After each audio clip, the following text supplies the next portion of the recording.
Everybody should go through I that. think it's like, don't. Okay. And what happened in the Air Force? While I was there, well, besides, what do you mean? Like what happened? Why you was only there for 6 months? Oh. Did you go AWOL? No. I never know. So the reason why I was only there for 6 months, it was an allergy. So it was because of medical reasons, allergy, anaphylaxis due to allergies. And basically during BIS week, which is when they take you through a simulation of a deportation. Okay. Why do I keep saying deportation? Of a, what is the word? Deployment. My bad. Deployment. Deployment. And so they take you and they put you in like this really rough environment. And so it's like literal sand on the ground and you're sleeping in a tent outside and so it's like you're there and you have to eat out of MREs. Okay. And what are those? Because we don't know. MREs are meals that are ready. Okay, that y'all eat over there. What is it? Ready eat, meals ready eat. I can't remember what the acronym It doesn't sound good. I don't know. Well, while I was there, they were pretty delicious. They were pretty good. Okay. Yeah, and you have certain ones that are actually pretty good. And I'm like I remember thinking I should order some of these. Oh, now you want some? I mean, because if you have like a bug out shelter or something, I would have MREs. You can survive. Okay, cool. But anyways, so there was a pack of almonds in one of them. I like those. And I had never eaten an almond a day in my life. Mm-hmm. And I ate 2 freaking almonds. And when I tell you my throat started to swell up, my eyes started to swell up. Instantly. And they took me to the hospital and they was like, ma'am, you can't stay because that's considered like a, it's like, well, it's almost like you have a flaw that can take you out of battle at any point. And like, I wasn't even going to go to battle. But like, they was like, you can't stay. Now they told me that I could fight it. They would give me a team of lawyers. You can appeal it. But they put us in this weird environment as airmen who were on medical hold. Like you have to, you're an airman, meaning I graduated, So, but while you're waiting for your trial, which could take up like months, they were like maybe 6 more months I had to stay there. And so what they wanted, you're around freaking trainees. Okay. And the boots, one of my main problems was the boots that we had to wear. They would rub my feet the wrong way. Okay. And so I would occasionally... Maybe you had them on the wrong feet. No, it was just the kind that I had access to. And I couldn't order any special pairs because I wasn't out yet. Okay. And so I used to have to occasionally wear tennis shoes. And so if you've been in the military, then during your first week, more than likely, or your first few weeks, you're going to be in tennis shoes because you're, adjusting and you have to get your gear. Right. And so they would always think that I was a trainee. Mm-hmm. And you can't combat them in the moment. And this is like, staff sergeants, like people who are important, like badgering you and trying to break you. And you're like, sir, I've been through this already. You can't say anything. Oh, wow. And so you have to wait and then get to your reporting officer and be like, you know what, this happened to me. And then they'll try to say something. But walking around trainees as an airman in tennis shoes, it was just too stressful. Like, I was like, I'm done. I'm straight. Like, I really felt like I wasn't supposed to be there. Because right before I went to the Air Force, I had an instance where my allergies flared up, and it was the first time it had ever happened, I believe. No, second time it had ever happened, but the doctor was like, what did you eat? And I didn't eat anything special. Right. So we didn't know what it was. And my my recruiter was like, if we report this, I ain't gonna say his name. If we report this, Robert. then don't call him Robert. Then you can't go. Right. And he said, do you want to report this? And I was like, no. no. But I think that was my team. They was like, there's stuff you have to do here. Okay. You can't do this. And then they made me go through the whole thing and just to. So you had a peanut allergy and you were considered a liability because you had a peanut allergy and they kicked you out and said you can't. Almonds. It's weird because people, when I say almond, even my mom still thinks I'm allergic to peanuts. It's just almonds? Mm-hmm. My son, he doesn't like them at all. They're not even that great. I think he got an allergy. They're good for you. But there's nothing special about them. They ain't got no significant taste. Okay, so you got kicked out the Air Force. Yeah. Okay, so what's the plan now? Well, after I came back from the Air Force, I just knew I had to get a job. Mm-hmm. That'll work. Right? And so I'm a tech nerd. So, well, actually a lot happened. I ain't gonna take y'all through my whole life. But I did go to school briefly for something that I would never do. And I eventually decided that I didn't want to do it. Yeah, because in the beginning you said you didn't want to go to school for something if you didn't know what you want to do. Well, I went to a certification program. And where did you go? And I think I did like Concord or something. I did that, something stupid, pharmacy tech. Man, it was graduated, like medical assistant, got my certification and everything, but I learned a lot. That's why I created my own natural herbs. I did enjoy studying pharmacology. So I did learn something from there, you know. Okay.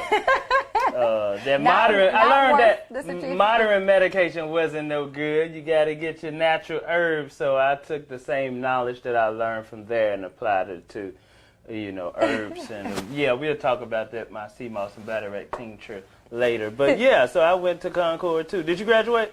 No, I stopped. One day I asked myself. Because you really didn't want to do it, no way. No, I was like, Debra, do you really want this to be? Because my goal, I was on the path to become a nurse. Mm-hmm. You know, get my certification for medical assistant, get some comfortability around people, and you know, doing stuff, and then become a nurse. But then I was like, do you really want to be a nurse? Because I really thought about the job role and the time that goes into it, and I was like, no, and I dropped out.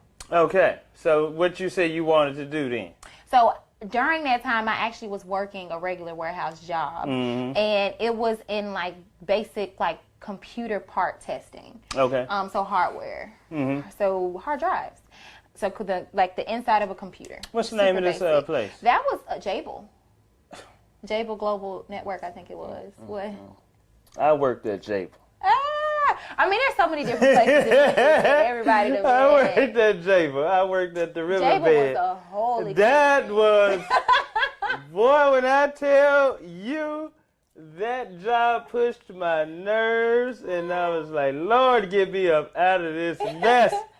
Jabil was cool. That's the first job I actually put my 2 weeks notice in. You know, a black person serious. Like, when they actually write it down, yeah. I wrote it down. This is my last 2 weeks.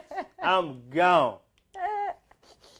So I worked there too. So yeah, so you worked there. I did. So, and while I was there, I ended up climbing up to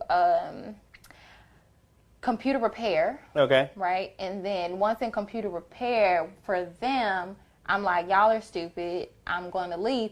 But I used that where I could put on my resume to go to, what's the name of that warehouse? I can't remember, but it's a warehouse that has Nike in it. Okay. I ain't never worked at the warehouse. But no, it was still in the IT field, right? And so I went to go do computer repair. And so... And I remember you saying you didn't want to work in no warehouses, but now you had to come back from the Airforce. Well, I didn't do warehouse. Okay, work. You did the computer work. I'm a nerd. Okay, cool. So, you know, I'm always find, first of all. Anyway, but tech is me, right? So I went to go start doing, like, swapping repairs. Right. I wasn't technically diagnosing, but I was watching the way that they had it. They had, like, this assembly line. Okay. And so I was there. My spirit told me to leave because there was not really a chance for me to advance. And I'm the type of person, when I work and I do something and it becomes redundant, I have to move around. So I ended up leaving there. And from there, I went to work for another company that brought me in. That's when I was just doing the laptop cart. Okay. That most people would consider menial, but I just did it. Like I just did the work. They hired me on and made a job for me. It was warranty. It's like warranty claims administrator. Like they made a role, and then within that role, that's where I gained that's where I kind of, honestly, that's the role that brought Debra out, of her shell, because I'm watching myself negotiate with functional managers, and a functional manager is in a corporate environment is just a manager who manages a specific part of so functional. They manage this one part. So I was in warranty. So warranty just handled remember I told you I did the computer repairs? Yeah. So I went from doing the computer repairs to doing the swap out of the charger cables, but then they pulled me in to manage the team that was going out to doing the warranty repairs. Okay. So, and within that, I was doing like level 1 to 2 support. So when people call in for the school system, right. from the school system, and they have teachers and they had problems with their laptop, I would take them through troubleshooting so that they could possibly not have a ticket put in, or then I would put their tickets in. And so from there, I went to manage within that company. That's when I walked into like project management. Okay, and this is where that job, is that one got you into marketing and branding? Where did that come in at? So marketing and branding came in at, once I left that company, I went to... And her last name is Brandon, by the way. It is. Once I left that company, I ended up going to another company. They hired me on as their IT project manager. Okay. But the way that they ran their company was what kind of brought me out into being more of an entrepreneur. Okay, that's what we wanted to get into, because you bounced around a lot of warehouses until you got into your entrepreneur spirit. Well, and actually before marketing and branding, I had my own companies, and I sold vintage clothes. Okay. What was the name of it? Vintage Reserve. Okay. And then I did shoes too. For some weird reason, I decided to. You had a website up and everything? No, back then. Oh, I sound old, but I'm not.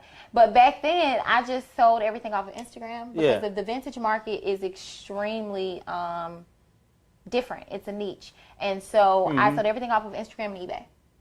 Okay. And I also had a little thing where I did computer parts in eBay.